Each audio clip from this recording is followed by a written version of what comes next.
6번째 혼인잔치의 비유, 마태복음 22장 1절에서 14절까지의 말씀을 함께 봉독하시죠.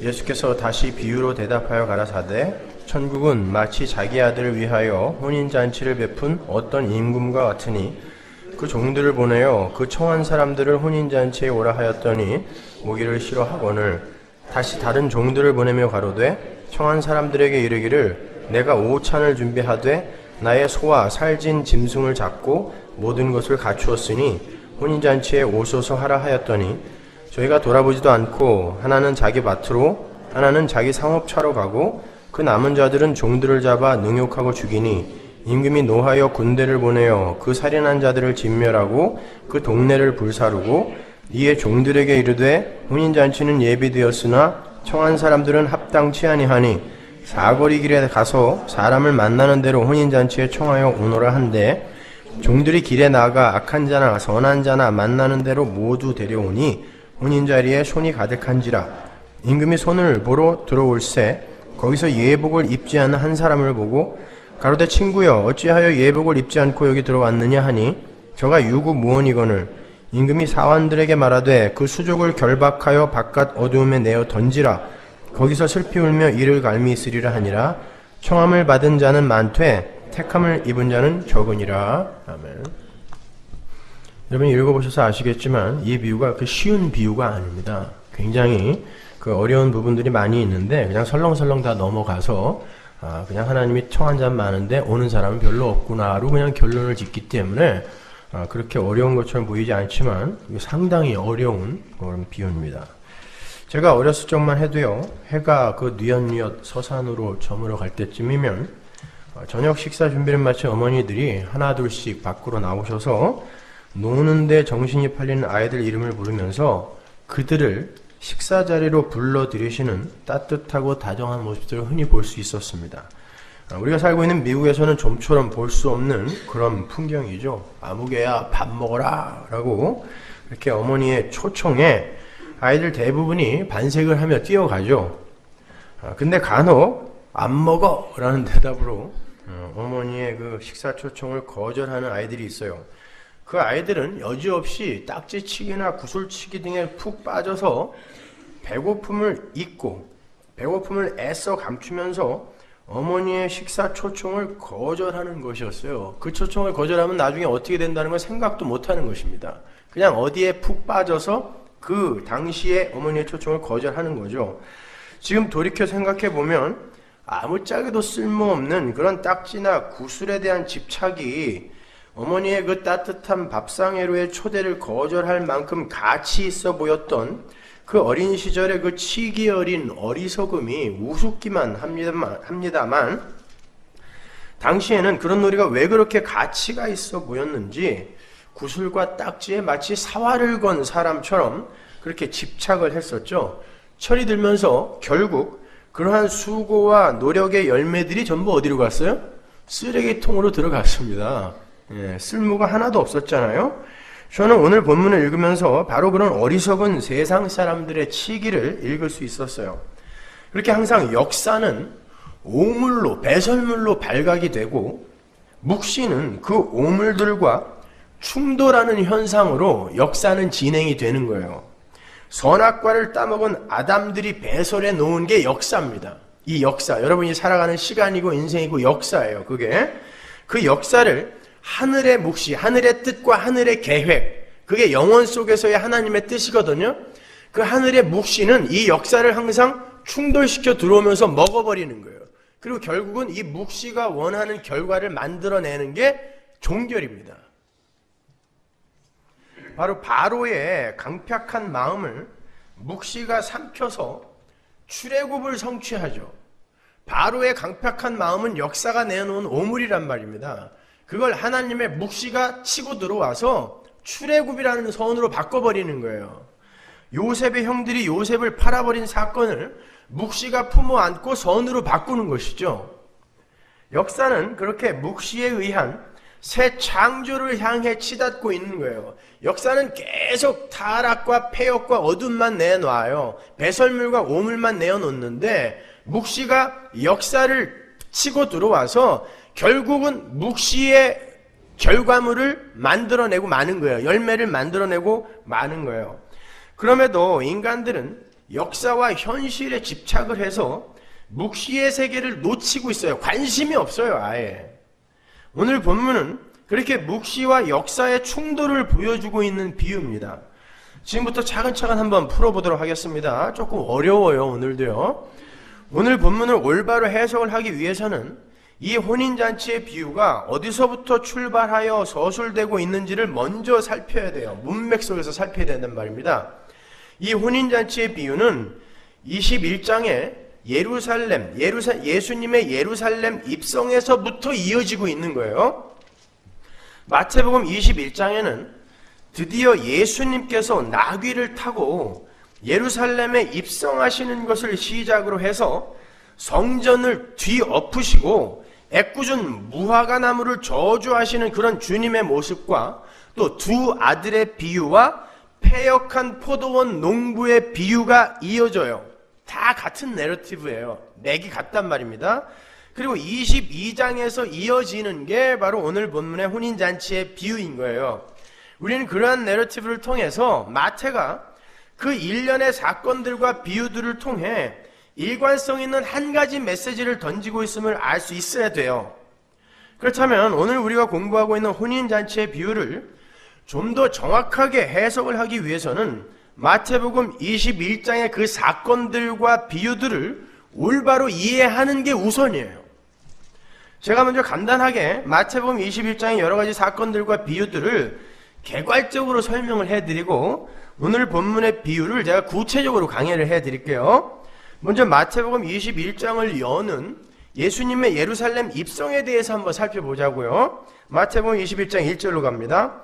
저희가 예루살렘에 가까이 와서 감람산 벳가베에 이르렀을 때에 예수께서 두 제자를 보내시며 이르시되 너희 맞은편 마을로 가라. 곧 매인 나귀와 나귀 새끼가 함께 있는 것을 보리니 풀어 내게로 끌고 오너라. 만일 누가 무슨 말을 하거든 주가 쓰시겠다 하라. 그리하면 즉시 보내리라 하시니 이는 선지자로 하신 말씀을 이루려 하심이라. 일러스되 시온 딸에게 이르기를 내 왕이 내게 임하나니 그는 겸손하여 나귀 곧 멍에 매는 짐승의 새끼를 탔도다 하라 하였느니라.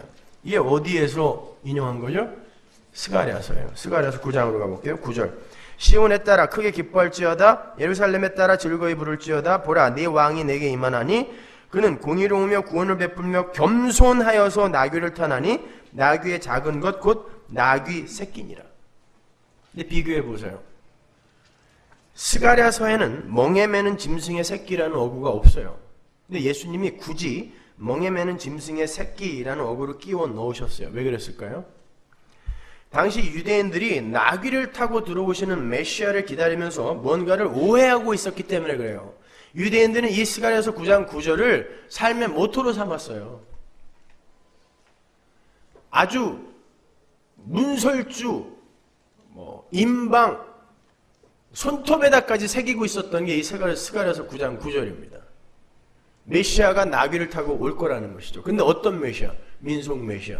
힘을 가진 정치적, 군사적 메시아.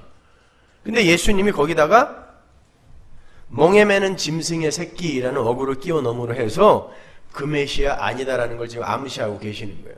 니들이 생각하는 그 메시아 아니다라는 걸 암시하고 계시는 거예요. 그러면서 나귀 타고 들어가는 것입니다. 이 나귀의 이야기는 이미 창세기 49장의 야곱의 유언에서 언급이 된 거죠. 거기서 제일 처음 나오는 거예요. 창세기 49장 9절로 가보세요.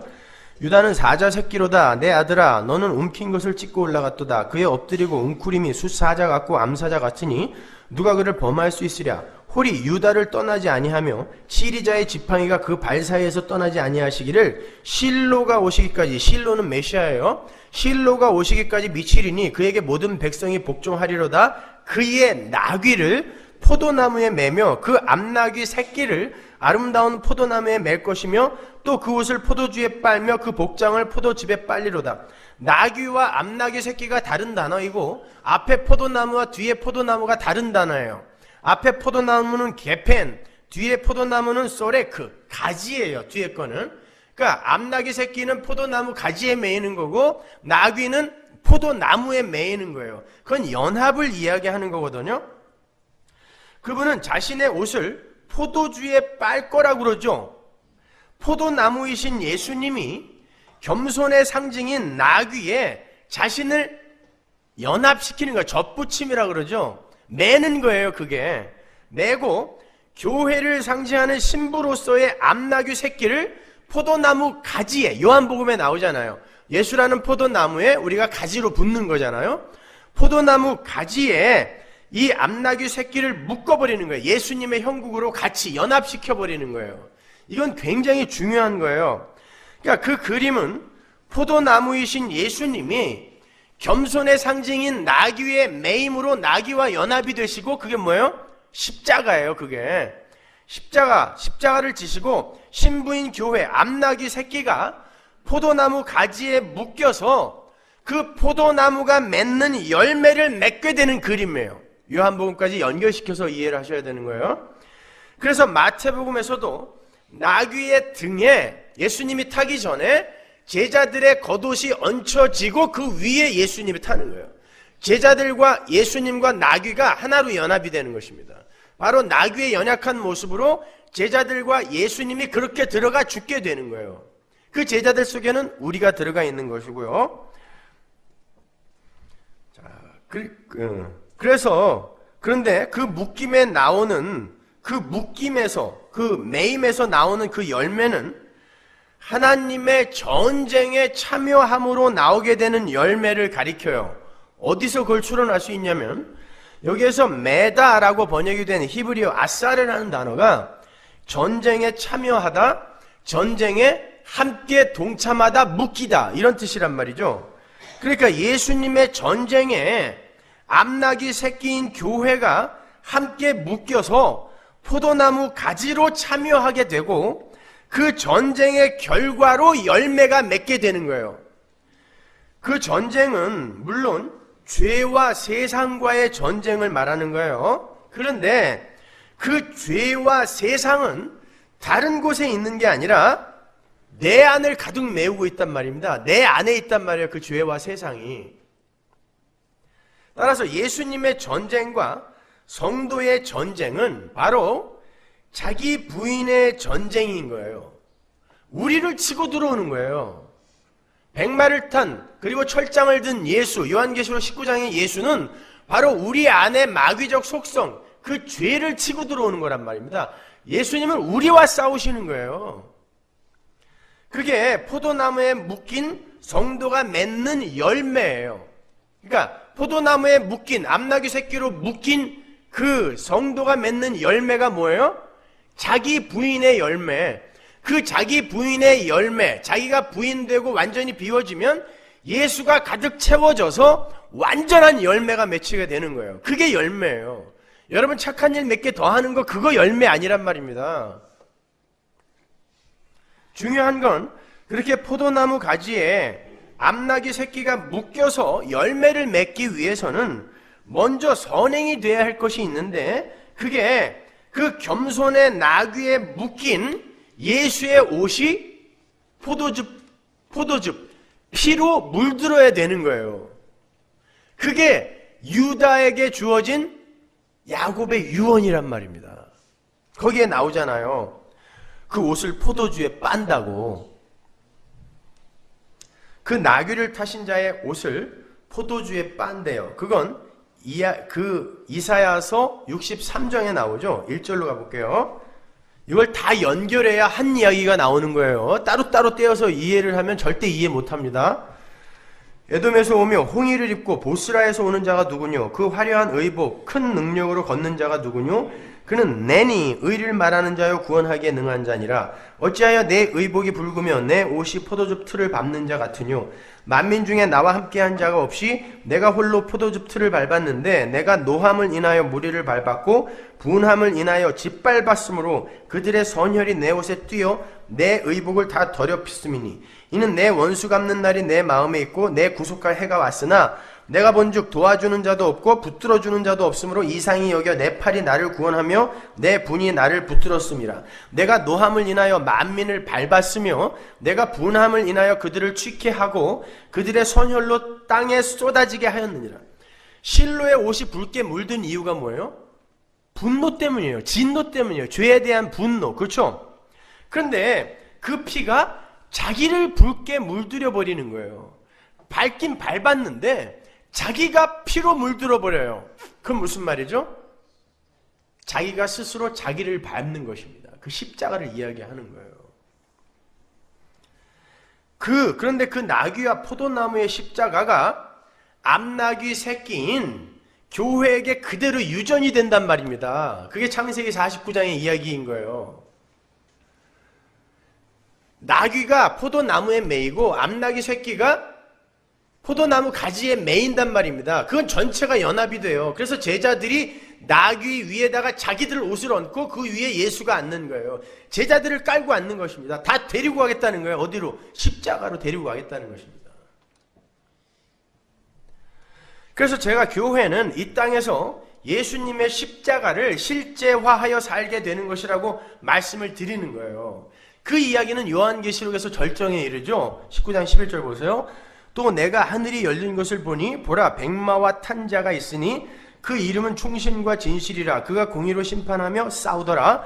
그 눈이 불꽃 같고 그 머리에 많은 면류관이 있고 또 이름 쓴 것이 하나가 있으니 자기밖에 아는 자가 없고 또 그가 피 뿌린 옷을 입었는데 그 이름은 하나님의 말씀이라 칭하더라. 하늘에 있는 군대들이 희고 깨끗한 세마포를 입고 백마를 타고 그를 따르더라. 그 전쟁에 하늘에 있는 하늘의 백성들이 따른단 말입니다. 그의 입에서 이한 검이 나오니 날카로운 검이 나오니 그것으로 만국을 치겠고 친히 저희를 철장으로 다스리며 또 친히 하나님 곧 전능하신 이의 맹렬한 포도주의 틀을 밟겠고 누가? 예수가 백마를 탄 철장을 든 예수가 그 옷과 그 다리에 이름 쓴 것이 있으니 만왕의 왕이요 만주의 주라 하였더라. 예수님께서 철장을 들고 백마를 타고 전쟁을 하세요. 아싸르. 그 뒤에 군대들이 따라오는데 그게 교회예요. 우리입니다. 하늘의 백성. 그 전쟁에 교회가 함께 묶여 있단 말이에요. 근데 그 전쟁이 누구와의 전쟁이라고 그랬어요? 세상. 근데 그 세상은 어디 있다? 내 안에 있단 말입니다. 나와의 전쟁인 거예요. 나와의 전쟁에서 하나님이 점점 나를 이기는 걸 뭐라 그래요? 자기 부인이라고 한단 말입니다. 그게. 그러니까 성도는 이 세상에서 자기 부인의 전쟁을 하는 거예요. 나가서 누구랑 싸우려고 그랬어요, 여러분? 영적 전쟁, 영적 전쟁 하는데 나가서 누구랑 싸웠어요? 솔직히 한번 얘기해 보세요. 그 대상을 알고 싸웠습니까? 알지 못하는 어떤 마귀, 귀신, 잡귀 이런 것들 생각하면서 영적 전쟁 생각하셨죠? 영적 전쟁은 나와의 싸움인 거예요. 내 안에 들어있는 세상, 내 안에 들어있는 마귀적 속성, 내 안에 들어있는 아담. 그러니까 성도의 신앙생활은 전체가 다 자기 부인의 전쟁인 거예요. 그리고 그렇게 해서 하나님에 의해, 묵시에 의해 나의 현실과 역사가 먹혀져 들어가는 걸 자기 부인이라고 하는 것입니다. 그게 열매인 거예요. 열매. 그러니까 여러분이 맺어야 되는 열매가 뭔지 아시겠죠? 열매. 그 열매는 내 자존심, 내 뜻, 내 의지, 내 소원, 내 야망, 내 힘 이런 것들이 기각되어져 들어가는 거예요. 오늘날 사람들이 이해하고 있는 기독교와 완전히 반대죠. 그죠? 그러나 그게 바로 진짜 기독교입니다. 역사 속에서는 그러니까 그 전쟁은 이미 십자가에서 당신 자신을 짓밟으신 하나님의 자해로 완결이 됐어요. 역사 속에서는 성도의 삶 속에서 그것이 작은 그림들로 재현이 돼야 돼요. 그래서 우리 성도들도 스스로의 죄를 폭로당하면서 스스로를 짓밟아 부인해버리는, 나에게 주었던 점수를 자꾸 깎아버리는 그런 작은 십자가의 삶을 실제화하여 살게 되는 거예요. 그건 우리의 선택이나 동의를 전제하지 않고 그냥 폭력적으로 강요되는 거예요. 그래서 하나님의 은혜와 긍휼을 폭력적이다라고도 이야기할 수 있는 것입니다. 그걸 편애라고 하고 그걸 예정이라고 하는 거예요. 성도는 실로이시며 맏형이신 예수 그리스도의 그 나귀됨의 삶을 그대로 쫓아 살게 되어 있다라는 거예요. 포도나무에 함께 묶인단 말입니다. 그렇게 구원은 폭력적으로 우리를 침노에 들어오는 거예요. 그리고 우리는 그 은혜에 의해 점령당하는 거예요. 근데 유대인들은 구원을 오해하고 있었단 말입니다. 자기들은 이미 구원받은 선민이니까 그들에게 있어서 구원, 호세이나, save us, 우리를 구원해달라는 구원은 이 세상에서 잘 먹고 잘 살게 해달라는 구원이었단 말이에요. 그때 예수님이 하신 말씀이에요. 나는 나귀 타고 들어갈 건데 나는 멍에 매는 나귀야 라고 이야기하신 것입니다. 그 말은 너희도 그렇게 멍에 매고 나랑 같이 가야 되는데 지금 너희들이 뭘 원하고 있니? 나에게 그 물으시는 거예요. 제가 한 30여 년 전에 동양사상에 열심히 심취를 해서 열심히 동양사상에 대해서 공부를 했던 적이 있는데 그때 제가 제일 처음 잡은 책이 도올의 책이었어요. 김영옥 씨가 동양사상에 정말 대가입니다. 지금도요. 그때 그 사람이 동양사상의 입문이라는 책을 썼는데 제목이 여자란 무엇인가요? 여자에 대해서 궁금해서 읽은 게 아니라 그때 당시에 나와 있는 유일한 동양사상 입문서였어요. 여러분도 한번 사서 읽어보세요.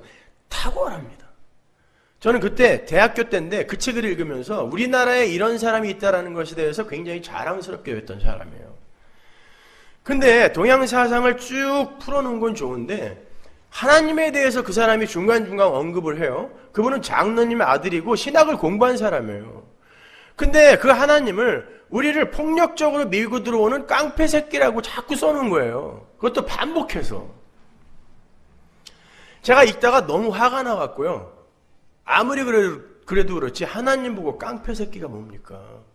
장로의 아들이고 신학을 한 사람이.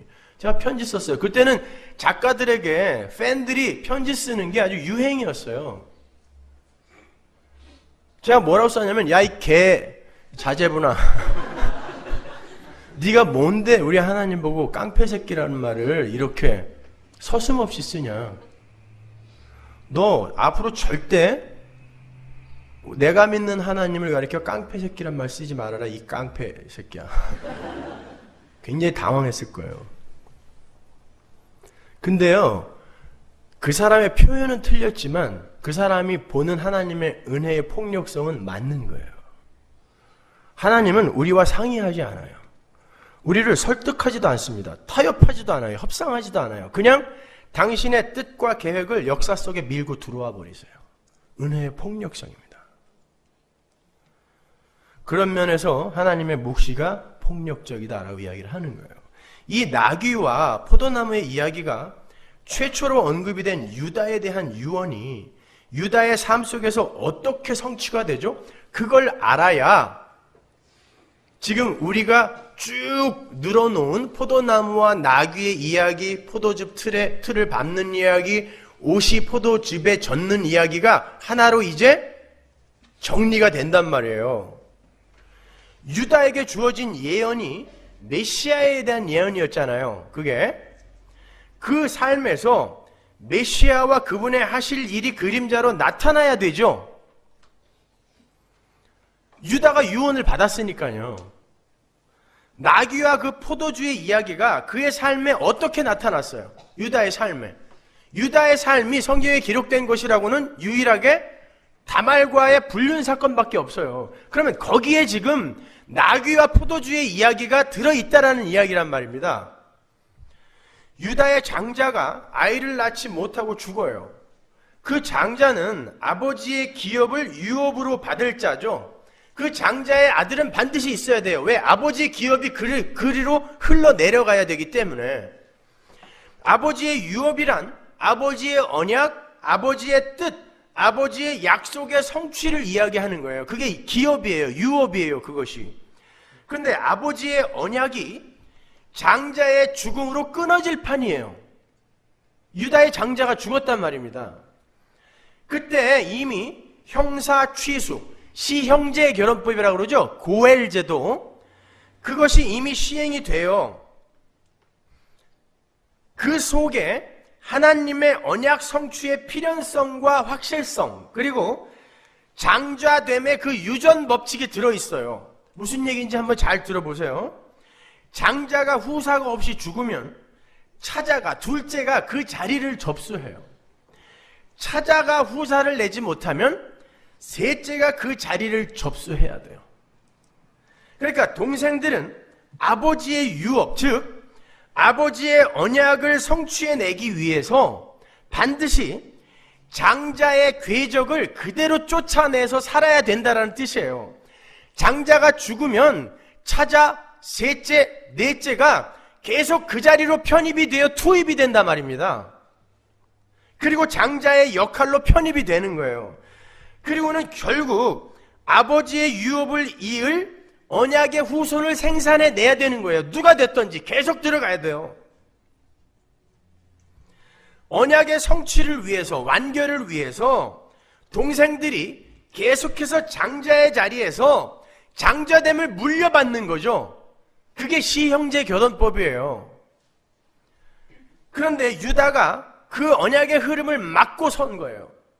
못 주겠다는 것입니다. 왜냐면 두 아들이 벌써 죽었거든요. 셋째 아들 주면 또 죽을 것 같아요. 그러니까 막아버렸어요. 근데 아버지의 언약, 하나님의 언약은 흘러야 된단 말입니다. 거기에서 유다가 그걸 막아버리면 유다의 후손, 다윗의 후손으로 오실 언약의 후손, 진짜 후손인 예수가 못 온단 말입니다. 물론 그건 상징적인 거예요.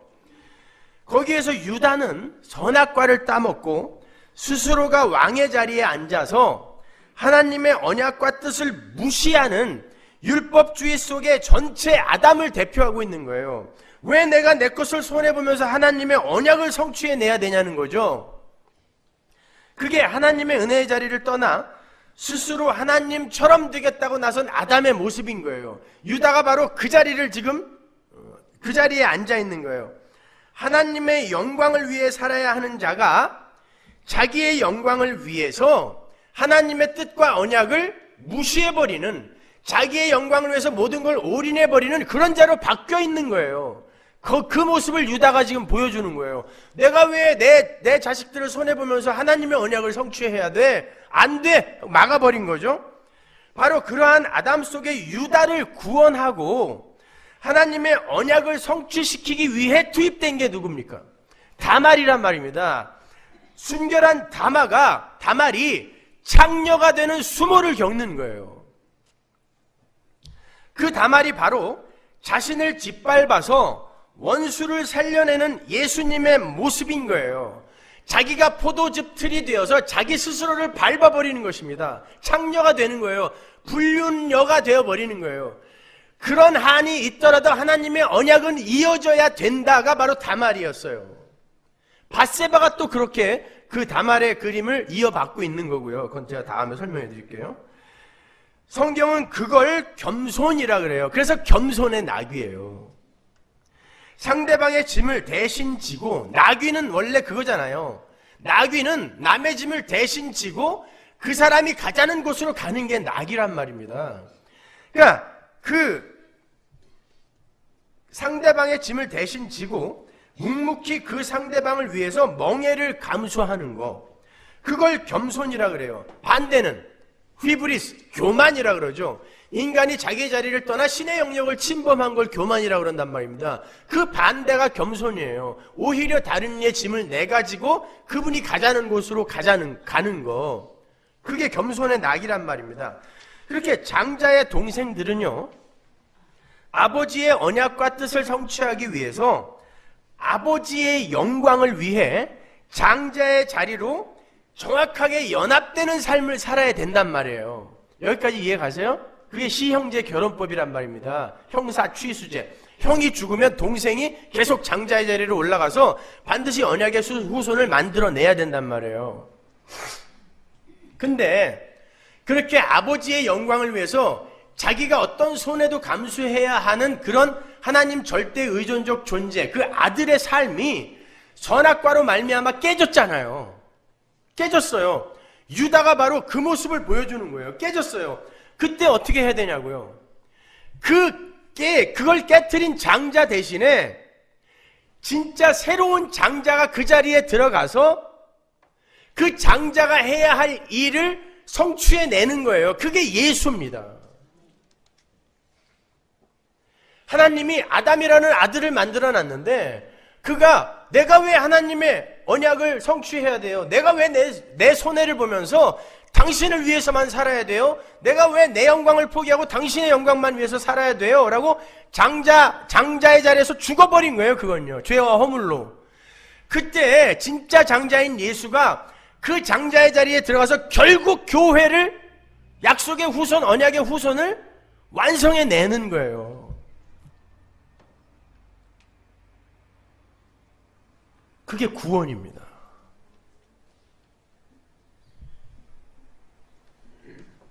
예수님께서 이 땅에 내려오셔서 부정한 인간의 몸에 당신의 신성을 연합시키셨어요. 그게 뭡니까? 창녀된 거예요. 하나님이 인간이 되신 건 창녀된 것보다 더 더러운 모습입니다. 불륜의 자리, 부정의 자리, 창녀의 자리로 내려오신 거예요, 하나님이. 그리고는 그 하나님의 언약을 막아서고 있던 유다, 바로 우리를 살려내시는 것입니다.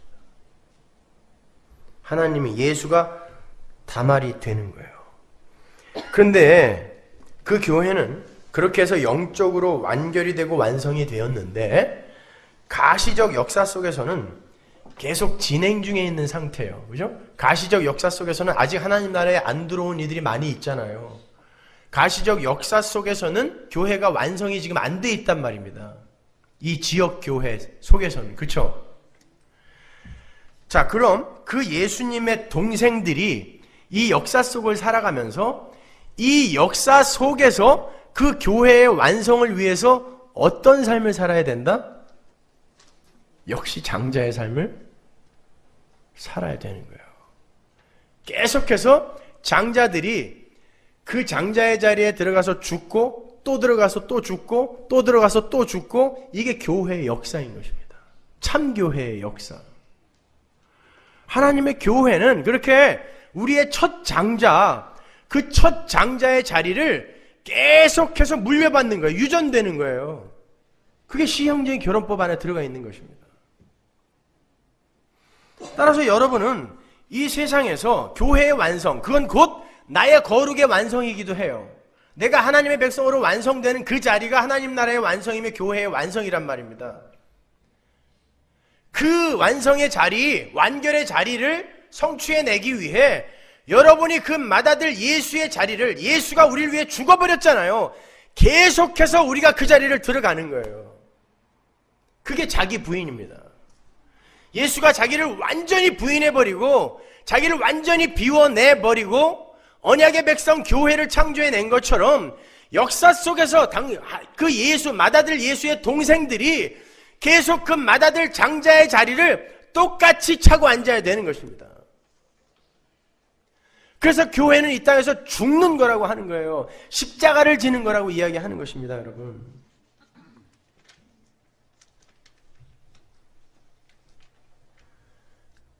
우리도 그렇게 아버지의 언약을 성취시키기 위해서 아버지의 뜻을 쫓아 장자처럼 죽어야 돼요. 하나님 나라가 가시적으로 완성이 되는 그날까지 역사 속에서 살아가는 하나님의 그 장자들, 그 장자들의 총회인 교회는 계속해서 맏아들의 자리로 편입이 되어서 자신의 죄인됨과 전쟁을 하며 결국에는 자신을 부인하고 죽어버리게 되는 거예요. 아, 하나님, 나는 아니군요. 나는 티끌이군요. 나는 죽은 흙이군요. 죽는 거예요. 그래서 여러분이 장자들의 총회인 거예요. 그 장자의 자리에 가서 장자의 삶을 살다가 죽어야 되기 때문에 여러분이 장자들의 총회인 것입니다. 그게 신앙생활이에요. 그렇게 우리는 역사 속에서 가시적 구원의 완결 지점을 향해서 자기 부인의 전쟁을 하며 가는 거예요. 그걸 구원의 현재 시제라고 하는 거예요. 그래서 여러분의 삶에 그렇게 피가 튀고 그 피튀김의 자리에, 그 고통스러운 생채기의 자리에 싹이 나고 열매가 맺히는 거예요. 그러나 그걸 성경이 부활이라 그래요. 기가 막히죠? 나는 계속 죽어가고 있는데 하나님은 그걸 부활이라고 한단 말입니다. 그렇게 이 세상에서 장자의 자리로 편입이 되어서 예수처럼 나귀가 되어 죽는 자들을 성경이 산자라 그래요. 여러분, 그래서 성경이 어렵습니다. 여러분, 우리는 예수라는 가지에 접붙임을 당해서 그 예수화 되는 거예요. 우리가 언약의 후손으로 완성이 되기 위해서는 바로 그 예수의 삶이, 십자가와 자기 부인의 삶이 우리의 삶 속에서 그대로 실제화하여 나타나야 된다라니까요. 로마서 8장에 보면 이 피조물이 누가 나타나길 기다린다 그래요. 하나님의 아들들이 나타나길 기다린다 그러잖아요. 피조물이. 그게 이 역사의 종결이거든요. 하나님 나라의 완성. 근데 하나님의 아들들이 나타났잖아요. 근데 그 말이 무슨 말이에요? 가시적으로 완성되는 그날, 그 언약의 후손의 완성, 하나님 아들들의 나타남을 위해서 계속해서 장자의 자리를 누가 테이크오버를 해야 된단 말입니다. 그게 여러분과 저라니까요. 그래서 우리는 이 세상에서 계속 죽는 거예요. 오늘 보면 바로 아래에 보면 부활을 믿지 않는 사두개인들이 시형제 결혼법을 예로 들어서 예수님을 시험하는 장면이 나오죠. 7 형제가 있다가 다 죽었어요. 근데 맏아들, 장남의 와이프가 계속 둘째, 셋째, 넷째, 다섯째하고 계속 결혼해야 되잖아요. 근데 하늘나라에 가서 부활을 하면 도대체 그 여자는 누구 부인입니까? 라고 물어본 거예요.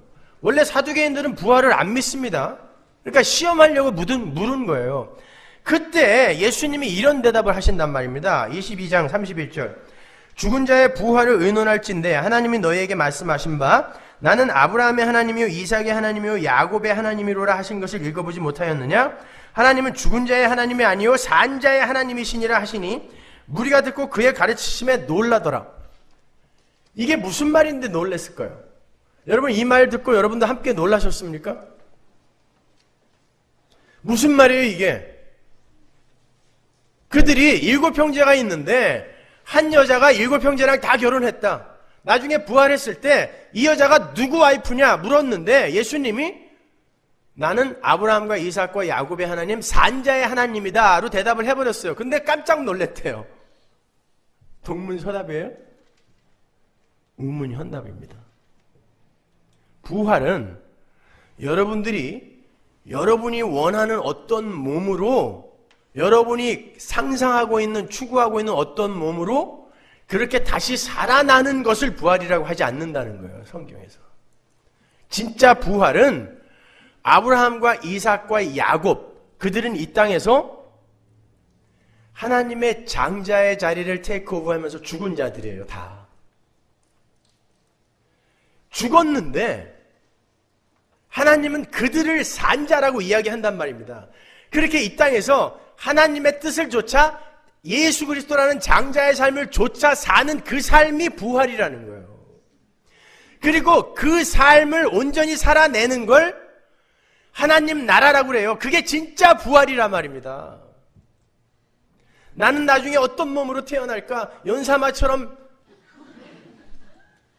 황신애처럼 이렇게 변할까? 그런 거 아니라는 거예요. 부활은요. 부활은 네가 예수 그리스도처럼 하나님의 뜻에 완전히 순종하여 너를 완전히 부인해내는 과정과 그 완료 상태, 이게 부활이란 말이에요. 근데 하나님이 그걸 완전히 만들어낼 거라는 말입니다. 여러분, 이 이야기는 출애굽기 3장 4장에서 하나님이 모세에게 한 말이에요. 모세 시대에 아브라함, 이삭, 야곱은 이미 죽었잖아요. 그런데 모세에게 하나님이 나는 아브라함과 이삭과 야곱의 하나님, 산자의 하나님이라고 그래요. 그건 무슨 말이냐면 아브라함과 이삭과 야곱, 이 나의 장자들의 삶이 지금 너에게로 유전이 되어 살아있는 모세, 네 안에 다 들어있다는 뜻인 것이에요. 마찬가지로 그 장자들의 삶, 예수의 삶, 우리의 그 신앙의 선배들이 살다간 하나님 나라의 장자들의 삶이 여러분에게 계속 흘러내려와 여러분 안에 다 들어있는 거예요. 그래서 그게 기독교에서 한몸 사상이 나오는 거예요. 유기체. 우리는 한 몸이라는 거예요. 그런 의미에서. 야, 이 어려운 걸 다 이해하는 척하면서 앉아 계시려니까 이해가 가시죠? 네, 성도는 그 맏아들 장자 예수의 삶을 그대로 답습하게 되어 있어요. 그래서 여러분은 반드시 이 땅에서 죽어요. 제가 최근에 그런 이메일을 많이 받았어요. 너무너무 힘들다. 죽고 싶다. 목매달아 죽고 싶다. 목사님, 나는 가짜죠. 왜 이렇게 힘들어요? 왜 이렇게 어려워요? 그래서 제가 답장했어요. 당신이 진짜예요. 당신이 지금 죽고 있는 거예요. 이 세상에서 당신을 부인당하고 있는 거고 세상이 얼마나 악한지를 하나님이 당신에게 직접 경험하게 해주시는 거예요. 그러니까 다 겪으세요. 벗어나게 해달라고 하지 말고 겪으세요. 겪으셔야 돼요.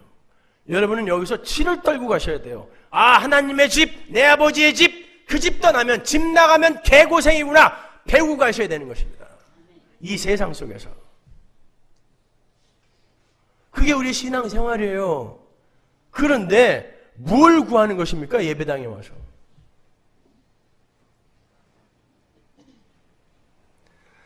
여러분은 하나님이 이끄시는 대로 그냥 사시면 돼요. 사세요. 하나님이 여러분의 존재를 그 추악한 본 모습을 폭로시키면 폭로당하세요. 어떻게 해서든지 율법과 도덕 뒤에 숨어서 나를 어떻게 해서든지 남들에게 잘 보이려고 그런 것도 하지 마세요. 그냥 사시는 거예요. 그게 이기는 겁니다. 살아있는 게 이기는 거예요, 여러분. 따라서 첫째 부활에 참여하여 죄와 허물에서 건져진 하나님의 교회는 이 땅에서 부활의 삶을 살게 되는데 그 부활의 삶이 바로 장자이신 예수와 함께 옛사람을 죽여가는 삶이 되는 거란 말입니다. 그 삶은 완전한 부활이 성취되는 날까지 계속 이어지는 거예요. 마태복음 22장 23절 보세요. 부활이 없다 하는 사두개인들이 그날에 예수께 와서 물어가로되 선생님이여 모세가 일렀으되 사람이 만일 자식이 없이 죽으면 그 동생이 그 아내에게 장가들어 형을 위하여 후사를 세울지니라 하였나이다. 여러분, 시형제 결혼법의 목적은 아버지의 기업을 받을, 다른 말로 아버지의 언약이 흐를 후사를 세우는 거라 그랬어요. 그 후사가 온전하게 나아지는 날이 하나님의 언약의 그 가시적 성취의 날이고 역사의 종결 지점이라 그랬죠. 근데 그 후사를 세우다 해서 그 세우다라고 번역이 된 아니스템이라는 단어는 바로 그 위에 부활, 아나스타시스와 같은 어근을 가진 같은 뿌리의 단어예요. 왜 예수님이 그 단어를 그렇게 썼을까요, 여러분? 언약의 후사를 세우는 게 시형제 결혼법의 주 목적이잖아요.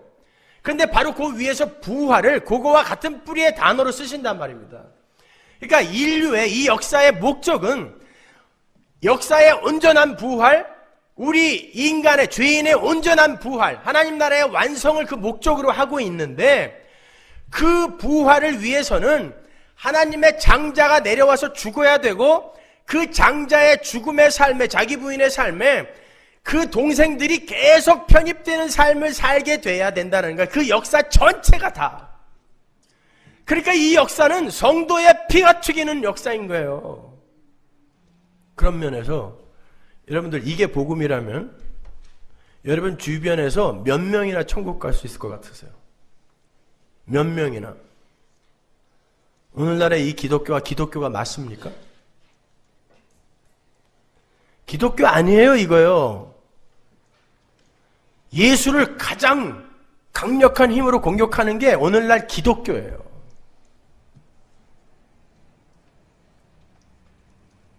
그래서 예수님이 말씀하신 거예요. 내가 다시 올 때 믿음을 보겠느냐? 전부 엉터리로 가고 있어요. 소원 안 들어주면 삐지고 문제 해결 안 해주면 삐지고 그게 원래 잘 가는 자기 부인의 길인데 그걸 막아달라 그래요, 하나님한테.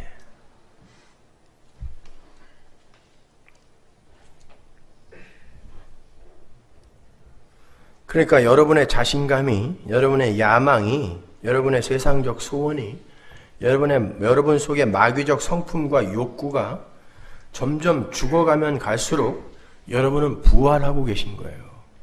하나님은 그렇게 여러분을 부활시키고 계신데 나 부활하기 싫어요. 그냥 계속 죽은 채로 놔두세요. 이게 오늘날 기독교잖아요. 그렇게 우리 모두는 하나님의 장자와 묶여버려요. 그 장자의 삶에 연합이 되어버립니다. 그 장자의 삶이 우리의 삶 속에 열매로 맺히는 거예요. 그게 포도나무와 포도나무 가지의 관계인 거예요. 그러니까 우리가 내놓은 열매는 다 누구 거? 예수님 거예요. 우리 거 하나도 없어요. 뭘 자랑해요? 우리한테 공로와 열심? 업적? 그게 어디 있어요? 없어요. 우린 계속 부인당할 뿐인데 예수가 우리의 삶 속에서 열매를 맺으시는 거예요. 우리는 그 예수의 포도나무의 은혜와 긍휼을 얻어먹으면서 그냥 한 발 한 발 가는 거예요. 그 완성의 지점으로. 그렇게 자신을 죽이고 은혜와 긍휼 앞에 납작 엎드려서 예수님의 십자가 피의 공로를 의지해야 하는 것이 하나님 나라 백성들의 삶인데, 유대인들은 되먹지 못한 선민 사상으로 자신들의 구원은 이미 떼놓은 당상이라고 생각했고요. 그런 자격 있는 자신들이 하나님 앞에 업적과 공로로 내어놓을 수 있는 게 율법과 제사라고 믿었어요. 그래서 그들은 착하게 살았습니다. 아주 착하게 살았어요. 세상을 개혁하며 착하게 살았어요.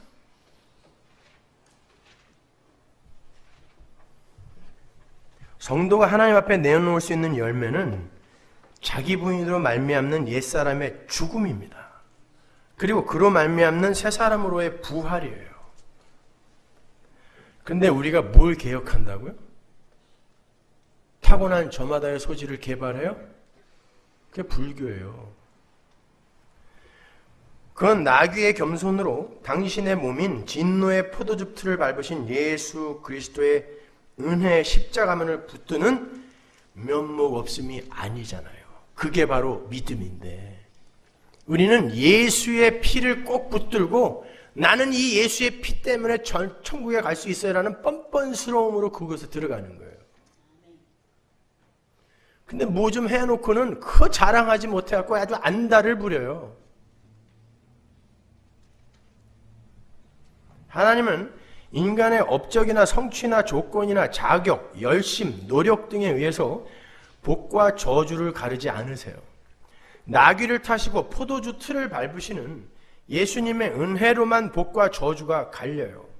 그런데 인간들이 자꾸 하나님을 감격시켜서 구원에 도달하려고 한단 말입니다. 그게 바벨탑이라니까요. 그게 바리새인들인 거예요. 그게 오늘날 개혁주의인 것입니다.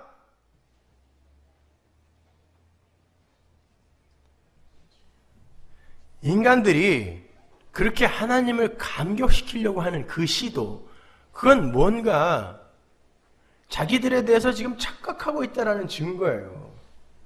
거기에 대한 설명이 무화과 나무의 저주 사건이에요. 나귀를 타고 예루살렘에 입성하신 예수님이 이스라엘의 유대주의를 상징하는 성전을 기각하고 무시해버려요. 다 부셔버립니다. 다 둘러 엎어버려요. 옛 성전, 율법, 유대주의 아니라는 거죠. 다 부셔버려요. 사흘 만에 내가 다시 세운다 그래요.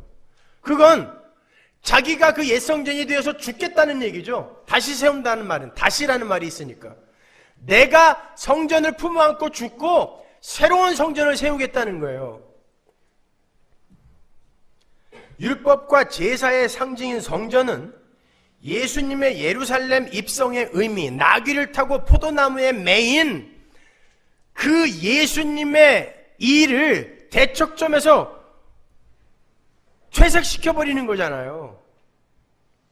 예수님은 자기의 피를 흘려 그 피로 구원해 내겠다고 하는데, 그 대척점에서 왜 내가 그 피만 의지해야 돼요? 나도 제사 지내고 율법 지키고 착하게 잘 살고 있어요.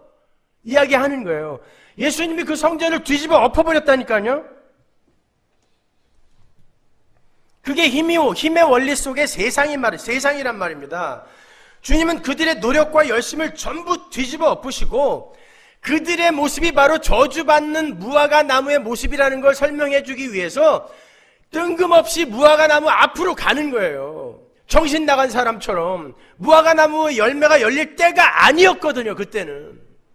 근데 왜 미친 사람처럼 거기 가갖고 너 열매 없네? 너는 영원히 열매 못 맺을 거야. 이건 뭐예요? 무화과 나무는 뭐예요? 가만히 있다가 에? 무화과 나무는 때가 되면 열매를 맺기 위해 열심히 몇 년간 살았단 말입니다. 근데 그의 무화과 나무의 노력과 열심을 예수님이 갑자기 폭력적으로 찾아가시더니 넌 아냐! 이야기해버리는 거예요. 넌 영원히 저주를 받을 거래요. 영원히. 거기에 영원이란 단어를 쓰신다니까요. 마태복음 21장 19절 보세요.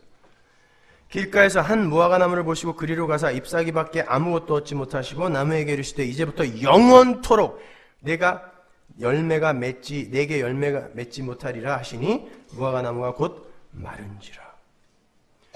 하나님께서 당신의 백성들에게 맺기 원하시는 열매가 뭐라 그랬어요? 자기 부인의 열매예요. 십자가의 열매입니다. 비우는 열매예요. 자각의 열매, 하나님의 은혜 자각의 열매, 항복의 열매, 순종의 열매, 하나님에 대한 알매 열매죠. 그 비워진 그릇에 하나님 자신이 채우고 들어가서 완벽한 열매를 맺어내는 거예요. 그게 하나님이 요구하시는 열매였어요. 은혜 의지해. 예수 믿어. 그래서 왕의 아들의 혼인잔치인 거예요. 하나님 믿는 거 소용없다는 거예요. 왕의 아들의 잔치, 은혜, 너 의지하고 있어? 이거 물어보는 거예요. 오늘 본문에서.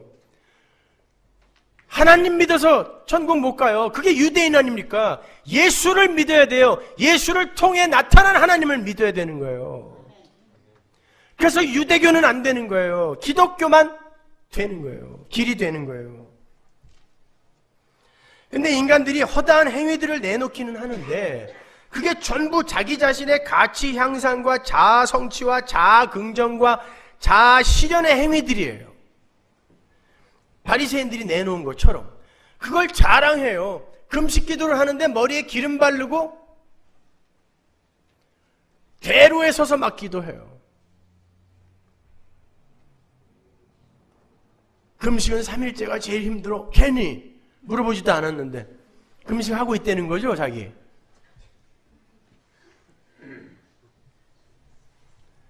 주님은 그런 걸 열매로 안 쳐준다는 얘기예요. 그걸 그냥 이파리 취급한 거예요. 잎사귀. 그들은 어마어마한 열매를 내놨어요. 그런데 열매 어딨어? 라고 찾으시는 거예요. 율법주의, 유대주의, 물질주의, 성공주의의 잎사귀들은 하나님에 의해서 저주를 받을 대상이지 칭찬의 대상이 아니라는 거예요. 여러분, 때가 되면 열매를 맺기 위해서 열심히 노력하고 있던 무화과 나무를 예수님이 저주해버린 건 바로 은혜의 폭력성, 편애의 폭력성, 예정의 폭력성을 이야기해 주는 거예요. 하나님은 무화과 나무들의 노력과 열심을 근거로 그 나무들의 축복과 저주를 결정하지 않는다는 걸 보여주는 거예요. 열심히 잘 살고 있는 이파리가 무성했다는 건 최선을 다해서 살고 있었다는 거예요. 근데 왜 말려버리냔 말이에요. 열심을 부리고 있는데 그 열심이 너의 구원의 조건이 안 된다는 걸 보여주는 것입니다.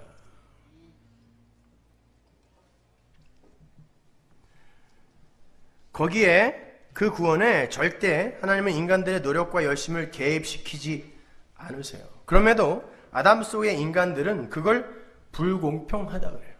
왜냐하면 자신들에게도 능력이 있다고 믿기 때문에 그래요. 때가 안 돼서 그렇지 때만 되면 난 맺을 수 있다는 것이죠. 가능성을 못 넣는 거예요. 그게 유대주의예요. 그게 율법주의입니다. 근데 하나님은 안 된다는 거예요. 내가 너를 택하지 않았으면 너는 안 되는 거야.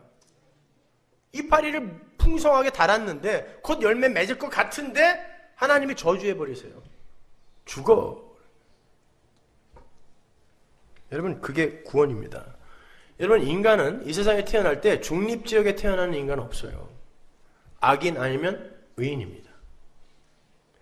사람들은 중립지역에 자기들이 태어나서 열심히 노력하면 선 쪽으로, 게으르면 악으로 간다라고 착각하고 있어요. 그게 알메니안주의입니다. 캐톨릭이에요. 그렇지 않아요. 시편으로 가보세요. 1편 1절. 1편 5절. 그러므로 악인이 심판을 견디지 못하며 죄인이 의인의 회중에 들지 못하리로다. 대저 의인의 길은 여호와께서 인정하시나 악인의 길은 망하리로다. 제3의 영역이 있습니까? 악인과 의인 두 개밖에 없어요. 창세전에 그 둘로 이미 갈려버리는 거예요, 여러분. 그리고 의인의 길에 들어선 이들은 세상 속에서 죽여서 부활을 하게 만드시고, 악인의 길에 있는 자들은 세상 속에서 시퍼렇게 자아실현과 자아성취를 하도록 놔두셔서 결국 풍성한 이파리를 달고 지옥으로 떨어지게 만드시는 거예요. 그게 하나님의 예정입니다. 그 편가름의 칼이 바로 십자가예요. 자아숭배교에 빠진 세상은 절대 그 십자가를 의지하지 않아요. 너무 나약하거든요. 그리고 내가 왜 그 나약한 십자가를 의지해야 돼? 안 돼요. 싫어요. 그러니까 그 십자가를 딱 세워놓고 그 십자가를 붙드는 자를 의인, 안 붙드는 자들 악인, 갈라버리는 거예요. 예수님의 죽음이 의인과 악인, 축복과 저주를 갈라버리는 것입니다, 여러분. 창세전에 택해진 하나님의 장자들은 자신을 신뢰하지 않고 자신의 노력을 의지하지 않으며 오직 하나님의 은혜와 긍휼만을 의지하여 십자가만을 꼭 붙들게 되어 있어요. 점점 자신 있게 그렇게 못 가요. 점점 스스로에게 실망합니다. 예수를 점점 잘 믿는 사람은 야, 하나님 이제는 난 이것까지도 할 수 있네요가 아니라 하나님 왜 저는 이렇게 예수 없으면 단 한순간도 살 수가 없을까요가 신앙의 절정인 거예요. 그게 자기 부인이란 말입니다. 그런데 오늘날 기독교는 성화론에 딱 멈춰 있어요. 성화론에 딱 멈춰 있어요. 그게 기독교의 목적지인 줄 알아요. 착하게 잘 살자. 그래서 하나님 감격시켜 천국 가자. 그거 아닙니까? 기독교는 성화론에서 끝나면 안 돼요. 그건 하나님이 이루시는 거예요. 열매는 예수가 맺는 것처럼. 기독교의 목적지를 거기로 알고 있으면요, 여러분은 예수 믿으면서 평생 무거운 짐만 지고 가게 돼요. 안 되거든요. 남은 속일 수 있어도 본인은 못 속여요. 힘들어 죽습니다. 그래서 저한테 그런 메일들 쓰는 거예요. 나는 가짜인가 봐요. 맞아요. 그렇게 돼야 되는 거예요, 원래. 거기에서 한 발짝 더 나가서 그보다 훨씬 넓은 하나님의 은혜의 지평을 붙들어야 되는데, 그 은혜의 지평 속으로 들어가면 그 은혜를 우리에게 퍼부으시는 예수께서 은혜의 왕노릇으로 우리의 삶의 열매를 맺어내셔야 되는 거란 말입니다. 거기까지는 긴 시간이 걸려요. 근데 이 은혜를 배우지 않은 이들이 무조건 달리는 거예요. 착하게 잘 살겠다고, 세상을 개혁하겠다고. 그러다 보니까 어디로 가요? 다시 신비주의로 빠져요. 왠지 아세요? 이게 기독교의 목적지인 줄 알고 죽어라고 해봤는데 안 돼요. 그러니까 뜨거움이라도 맛보고 싶은 거예요.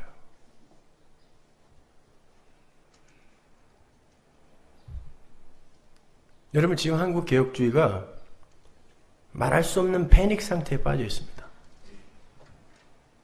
그동안 한국 개혁주의의 수장이라고 우리가 여기고 그분의 신학과 교리를 그대로 따다가 우리의 신학과 교리를 정립했어요. 박영선 목사님. 그분이 한국 성화론의 대표 주자죠. 개혁주의의 머리예요.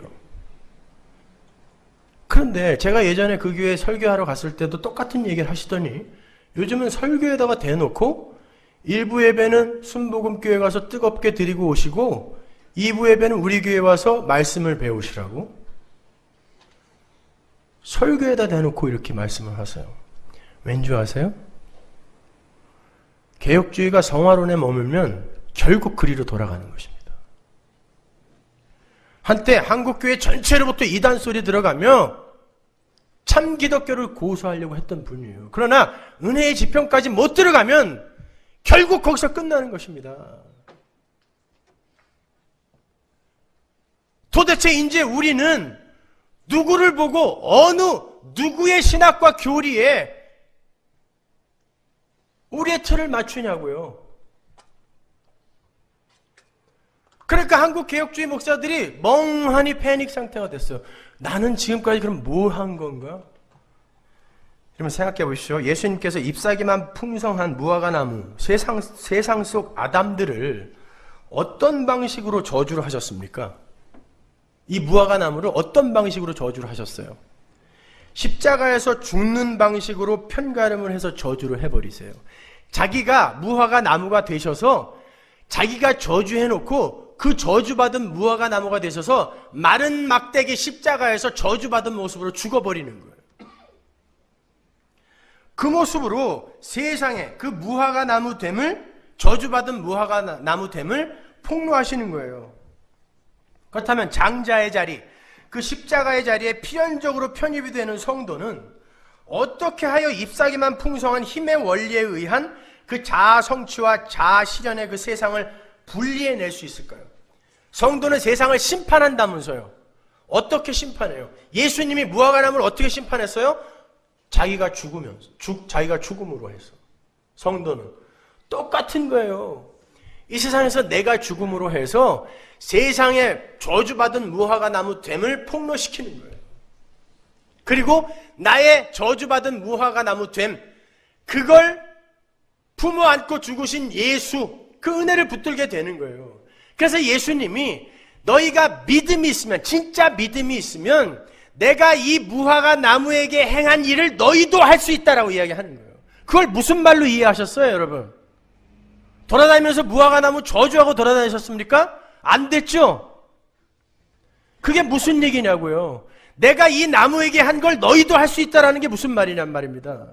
내가 바로 이렇게 예수에 의해 저주받아 죽을, 말라 죽을 무화과 나무라는 걸 내가 인정해버리는 게 나를 부인하는 거예요. 나를 저주해버리는 것입니다. 그 일을 너희들이 할 수 있다는 것입니다. 진짜 믿음 가진 자들은. 그리고 그들이 세상에 저주받은 무화과 나무 됨을 폭로시켜버리는 거예요. 니들 잘못 사는 거야. 아무리 착하게 산다고 해봐. 그거 하나님이 선으로 인정 안 해준다. 그게 진짜 믿음이에요. 그런데 그 일은 하나님이 폭력적으로 밀고 들어와 반드시 이루어내실 것이기 때문에, 우리의 부활은 반드시 이루어내실 것이기 때문에, 우리가 여태까지 서 있던 그 율법의 산, 시온의 산, 나만을 의지하고 내 힘을, 내 가능성을 여전히 의지했던 그 시온산, 그거 저주의 바다에 던져버리게 한다는 거예요. 저주의 바다에 던져버리고 은혜의 지평으로 나오게 한다는 뜻입니다. 근데 그걸 하나님이 반드시 이루실 것이므로 믿음이 있는 자야 너희가 믿음으로 믿고 기도하면 내가 다 준다로 끝나는 거예요. 무화과 나무 비유가.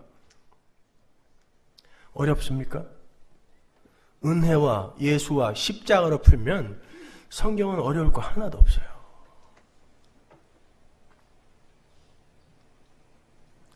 여러분은 여러분이 저주의 무화과 나무였다라는 것을 인정하세요? 지금도 그 저주의 무화과 나무됨이 여러분 안에서 풍성하게 쏟아져 나오고 있다라는 것을 인정하십니까? 그게 예수님이 무화과 나무에 한 일을 여러분이 하시는 거예요. 하나님은 진짜 심판을 벗기시기 위해서, 진짜 저주를 풀어내시기 위해서 세상 속의 작은 심판들과 작은 저주들과 작은 죽음들을 우리의 삶 속에서 경험하게 하세요. 여러분을 진짜 심판과 진짜 저주에서 벗겨내기 위해서. 그래서 여러분은 이 땅에서 작은 심판과 작은 저주와 작은 죽음들을 경험하면서 예수님 아니었으면 큰일 날 뻔했구나를 배우고 예수님만 꼭 붙들고 가는 거예요. 그분이 사랑스러워야 돼요. 그분이 사랑스러워야 돼요. 아니면 여러분 천국 갈 때, 여러분 이 세상 떠날 때 절대 천국 가고 싶지 않아요. 제가 얼마 전에 어떤 장로님의 임종을 보러 갔는데 60년 신앙생활 하신 분이에요. 교회 4개 지으셨어요.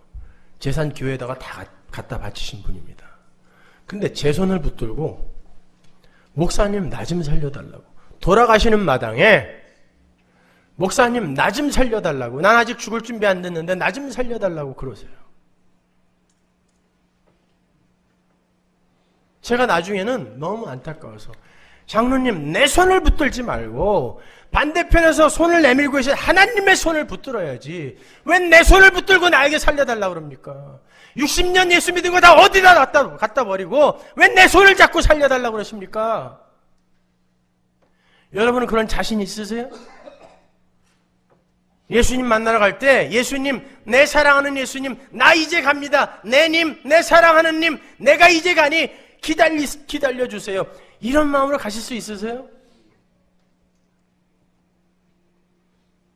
그 예수를 사랑하기 위해서는 은혜를 알아야 돼요. 그런데 그 예수가 여러분에게 여러분이 하기 힘든 그 어려운 무거운 도덕적 윤리적 짐들을 계속 요구하는 분으로만 알고 있으면 그 잔소리꾼을 왜 만나고 싶어 하겠어요 우리가? 힘들어 죽겠는데 천국에 가면 그 인간 좀 없었으면 좋겠죠. 계속 너무 힘들어 죽겠어요 신앙생활 하는 게. 착하게 살라니까. 은혜를 아시란 말이에요. 은혜를. 그래야 그분을 사랑할 수 있어요. 답답해. 너무 착한 분들이 많아서 설교가 통하질 않아.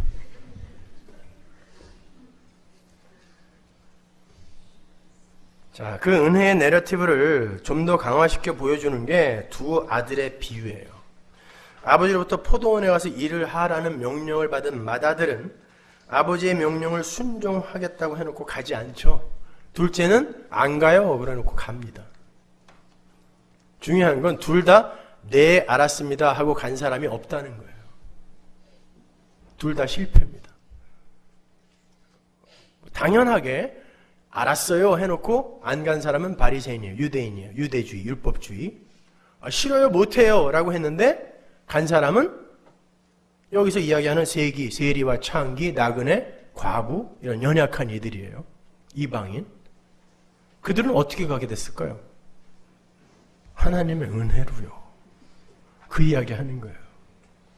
둘 다 네 가겠습니다 하고 간 사람은 없어요. 그런데 이 세상에서 연약한 자, 저는 자, 소경 이렇게 부인된 모습으로 살아간 이들이 하나님의 은혜로 포도원에 들어가 일을 하더라는 거예요. 하나님 나라 들어간다라는 것입니다. 그들이. 예수님은 너무 훌륭한 이야기꾼이라는 생각 안 드세요? 하나의 주제를 전혀 다른 이야기들을 갖고 아주 조목조목 이야기를 끌어가고 계시는 것입니다, 여러분. 그런데 여전히 자신들의 힘과 위치와 지혜를 의지하는 자들은 은혜를 수용하지 못해요. 그게 타락한 첫째 아담 속에 들어있는 마귀적 속성이에요. 그들에게 은혜가 찾아가면 그들이 어떻게 할까요? 야, 니들이 하고 있는 거 지금 이거 아니야. 그거 무시해버리고 기각하고, 야, 은혜만 붙들어야 돼. 니들이 맺는 그 열매 아니라니까. 은혜 붙들어. 그럼 어떻게 해야 돼요? 때려 죽여야 됩니다. 그게 패역한 포도원 농부의 비유예요. 계속해서 회개하라, 열매 내놔라 라고 가잖아요. 회개하라가 어떻게 열매 내놓아라요? 율법주의에게 가서 회개하라라는 건 뭐예요? 율법주의 그거 아니다라는 거죠. 딴 열매 내놓으라는 거잖아요. 그게 선지자예요. 그러니까 가는 족족 다 때려 죽이는 것입니다. 그러면 그렇게 가는 족족 다 때려 죽이는 거 아버지가 알았으면서 왜 아들은 왜 보내요? 가면 죽을 거 뻔히 아는데. 아들이 죽어야 그들이 살아나기 때문입니다. 그게 패역한 포도원 아들의 비유인 거예요. 이런 포도소산이 뭐 이렇게 대단한 거라고 사람을 죽입니까? 사람 죽이는 것보다 포도 몇 알 내놓는 게 훨씬 나아요. 근데 왜 안 주고 사람까지 죽였을까요, 이들이? 여러분, 사람 죽이는 거 힘들어요. 제가 군대에 있을 때 경호훈련 받을 때 진짜 지독한 훈련을 받아요. 2주 정도씩에. 제가 장군 비서실에 있었거든요. 그때 마지막 하는 게 뭐냐면 죽은 개를 대검으로 찌르는 거예요. 죽어있는 개인데도요 못 찌르겠어요. 이거를 담력 키운다고 죽어있는 개를 마지막으로 이거 한번 찌르면 끝났는데 이걸 못 찌르겠어요. 근데 산 사람을 때려 죽여요. 그까지 포도가 뭐라고? 왜 죽였어요? 열매가 없었기 때문에 죽은 것입니다. 인간들은 스스로 그 열매를 못 맺어요. 그래서 아들이 와서 죽는 거예요. 그들이 포도원 밖으로 내다 버리죠. 그랬더니 건축자들의 버린 돌이 모퉁이 돌이 되어서 다시 거기에 서 있어요. 그래 놓고 하나님이 어떻게 한다 그래요? 거기에 떨어지는 것들은 다 깨어져 부서질 것이다 그래요. 그 건축자들의 버린 돌 모퉁이 돌에 부딪혀 깨어져, 은혜에 깨어져야 모퉁이 돌에 붙어 성전 위로 지어져 가는 거예요. 거기에 안 깨지면 안 돼요. 계속 포도원 안에서 오는 족족 때려 죽이는 악당들로 사는 거예요. 예수는 그렇게 우리에게 맞아 죽고 다시 우리를 죽이며 들어오는 거예요. 그래야 사니까. 그게 건축자들의 버린 돌이 모퉁이 돌이 되어서 그들을 깨는 모습인 것입니다.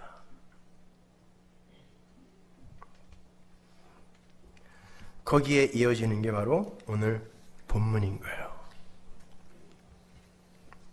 여러분이 아시다시피 이 혼인잔치의 비유는 하나님 나라, 즉 어린 양의 혼인잔치로 종결되는 새하늘과 새 땅의 완결의 그림이에요. 그래서 아들의 혼인잔치예요. 왕이 자기 아들의 혼인잔치에 사람들을 초청했어요. 여러분 고대 시대 때는 먹을 게 거의 없었던 때입니다. 그래서 유대인들은요 하루에 2끼밖에 안 먹었어요. 10시에 한 번, 6시에 한 번. 지금도 유대인들은 2끼밖에 안 먹는 사람 많아요. 한국도 3끼 먹기 시작한 지 얼마 안 됐습니다. 그래서 점심이라는 단어가 한국말로 없는 거예요. 점심은 중국말입니다. 아침하고 저녁밖에 없었어요. 그런데 어디라고 왕의 아들이 잔치에 초청했는데 사흘 굶고 가야지. 거길 어떻게 안 가냐고요. 왜 안 갔을까요? 그 잔치보다 더 소중한 게 있었기 때문에요. 그 미련한 인간들에게 딱지와 구슬 같은 하나님의 관점에서 볼 때 전혀 가치 없는, 그러나 그들에게는 왕의 아들의 잔치보다 더 소중한 무언가가 있었기 때문에 그래요. 그게 뭐였어요? 그들의 일상이었습니다. 그들의 소유였어요. 누가복음을 한번 가보세요. 병행 구절 있죠? 거기 18절. 다 일치하게 사용하여 하나는 가로되 나는 밭을 샀음에 불갑을 나가보아야 하겠으니 청컨대 나를 용서하도록 하라 하고, 또 하나는 가로되 나는 소 5겨리를 샀음에 시험하러 가니 청컨대 나를 용서하도록 하라 하고, 또 하나는 가로되 나는 장가들었으니 그러므로 가지 못하겠노라 하는지라. 뭐 하느라고 잔치에 못 왔어요? 일상을 챙기려고, 딱지치게 하고 구슬치게 하려고 못 온 거예요. 초청을 받은 자들이 자신들의 일상을 얼마나 소중하게 챙겼는지가 본문 6절에 나와요. 볼까요? 그 남은 자들은 종들을 잡아 능욕하고 죽이니, 이 왼수들은 그냥 껄핏하면 죽여요. 또 죽였어요. 잔치에 오라고 초청했는데 또 왜 죽여요? 그만큼 자기의 일상을 놓기 싫어한다는 것입니다. 이 세상이. 여러분, 인간의 일상이라는 건 그들의 노력으로 일궈낸 거예요. 그들의 노력으로 일궈낸 소사는 곧 그들의 인격화가 되어 자기가 됩니다. 내가 돼요. 나. 결국 인간은 나의 영광을 포기하고 내가 별로 친하지 않은 하나님의 아들의 영광을 위한 아들의 혼인잔치에 가기 싫어한다라는 거예요. 그게 아담입니다. 그래서 하나님이 이 땅에 내려오셔서 전부 진멸해 죽여야 할 그들 대신에 당신이 죽으시고 그들을 당신의 그 죽음에 접붙여 버리는 거예요. 그래서 나중에 그 왕이 누구 데려오라 그래요? 전원자, 소경, 병신, 과부, 연약한 자, 이들을 데려오라 그래요. 왜 이 사람들을 데려오라 그래요? 하나님이 이 세상에서 택한 자들은 그런 자기 부인의 삶 속으로 끌어들여진다라는 거예요. 그들을 데려오라는 것입니다. 그들이 들어왔어요. 근데 거기에 보면 강권하여 들어오래요. 데리고 오라 그래요. 오고 싶어서 온 게 아니에요. 강권하여 데리고 와라 그래요.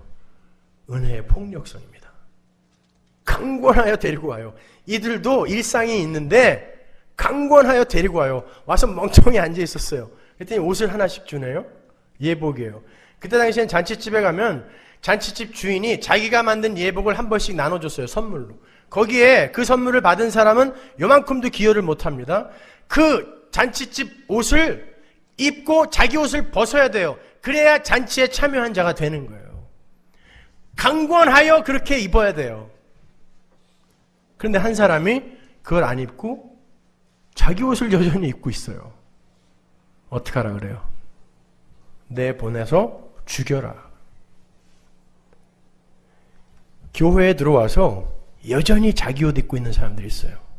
내 노력, 내 선행, 내 착함, 나의 개혁, 나의 열심, 이런 것으로 나의 신앙을 판단해요. 그래서 이 사람들은 구원의 확신이 생겼다 없어졌다 생겼다 없어졌다 계속 그래요.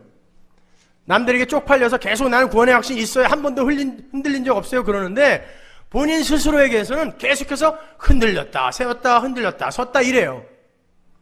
자기를 근거로 구원의 확신을 가늠하기 때문에 그래요. 그들이 지옷 입고 있는 자예요. 예배당에 와서 잔치에 왔는데 여전히 지옷 입고 있는 것입니다. 그래서 항상 자기는 하나님께 이 하나님을 기쁘게 해드리는 삶을 살고 있어야만 해. 그래서 혹시 나쁜 일을 할 때는 요때는 하나님 오시면 안 되는데 그러면서 조바심 내면서 그냥 그러면서 할 건 다 해요. 또 그게 여전히 자기 옷을 입고 있는 사람들입니다. 구원의 확신은 우리 자신이 갖고 있는 게 아닙니다. 마치 무슨 검문소 헌병들처럼 아무나 붙들고 구원의 확신 있으세요? 너는 있니? 뭘 근거로 구원의 확신을 갖고 있는데 착하게 살고 있어서 하나님의 하신 일의 그 역사성과 객관성, 그 사실이 나를 구원하는 거죠. 구원의 확신은 내가 갖고 누구에게 자랑할 수 있는 게 아닙니다. 그게 지옷 입고 있는 사람이라니까요.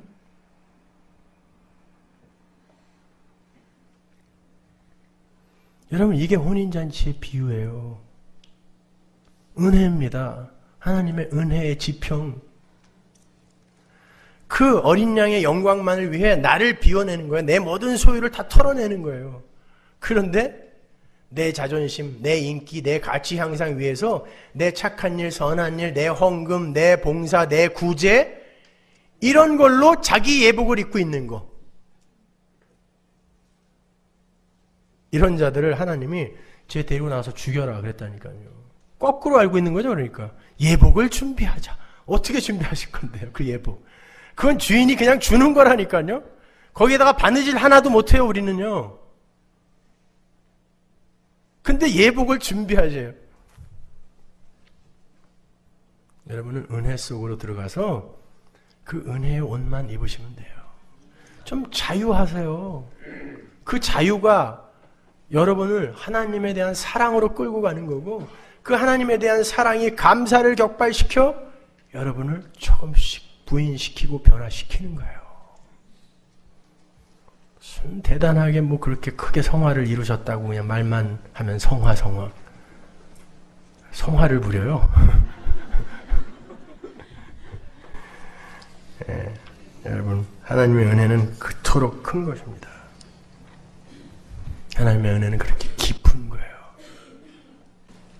그 은혜 속에 푹 잠겨서 하나님을 알고 하나님을 사랑하는 이들이 되세요. 제발 잘난 척들 하지 마시고 싸움들 좀 하지 마요. 옆에 있는 사람들하고. 응? 내가 제일 못된 죽은 흙인데 뭐 남들이 날 죽은 흙 취급했다고 그냥 기분 나빠가지고. 원래 그런 거 아니에요, 우리가. 그게 자기 부인된 사람 아닙니까? 뭐 이렇게 기분 나빠하세요? 싸우지 마세요.